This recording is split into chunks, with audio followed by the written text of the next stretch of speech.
Malakas na puwersa at pagkakaisa ang ipinakita ng Pilipinas, Australia, Japan at Amerika sa Maritime Cooperative Activity sa West Philippine Sea.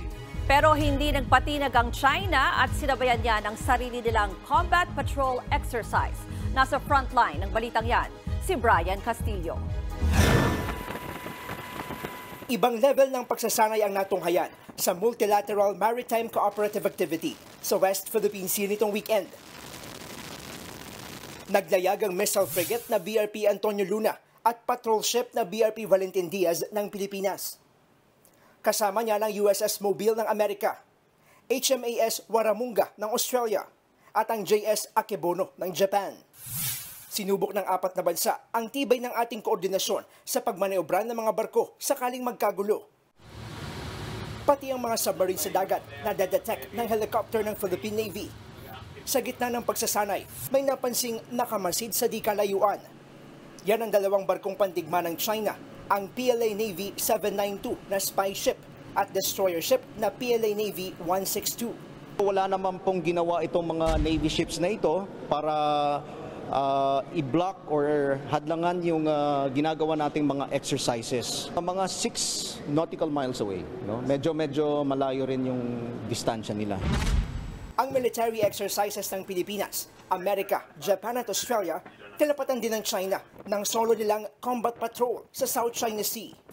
Tila nagparinig pa ang China at sinabing kontrolado nila ang rehiyon kahit may mga aktibidad na gumagambala rito. Giit naman ni Pangulong Bongbong Marcos, walang may gusto ng gulo. Katunayan, prioridad ng Pilipinas ang pakikipagdialogo. Huwag na natin masyadong papainitin pa. Pag-usap tayo na mabuti para walang banggaan, walang cannon, walang water cannon, hindi na mabalik sa ganon. Bukod sa mga water cannon na resupply mission ng Pilipinas, kinakawawa rin ng China ang mga Pilipinong mangingisda, gaya ng mga residente sa bayan ng Quezon sa Palawan. Nitong Huwebes nga pumalaot ang nasa 30 bangka para maglatag ng payaw sa dagat ng Recto Bank. Pasok yan sa ating exclusive economic zone. Pero pati sila, hinaras ng mga barko ng China. Kita sa aerial video na ito kung paanong hinabol ng Chinese Coast Guard ang mas maliliit na bangka ng ating mga kababayan. Wala namang magawa ang mga mangingisda. Minsan parang naiyak ka talaga sa na delikado ang buhay pero wala tayong magagawa dyan kasi trabaho man natin. Yun sir, yung ginagawa nila pag nakikita nila kami, lumalapit sila sa amin bago lang nagatakbo sa gilid, bago biglang maneuver sa harap. Giit naman ng Chinese maritime expert, delikado ang mga payaw na inilalagay ng mga Pilipinong mangingisda. Pwede itong magdulot ng disgrasya at makasira, lalo kapag pumulupot sa propeller ng mga dumaraang barko.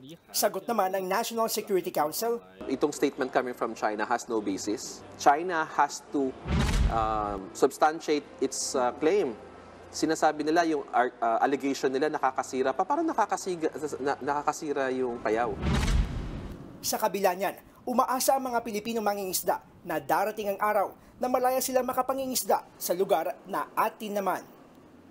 Nagbabalita mula sa Frontline, Brian Castillo, News 5. Mga kapatid, Lucy Cruz Valdez po, maging maalam at may pakialam sa mga napapanahong balita sa bansa.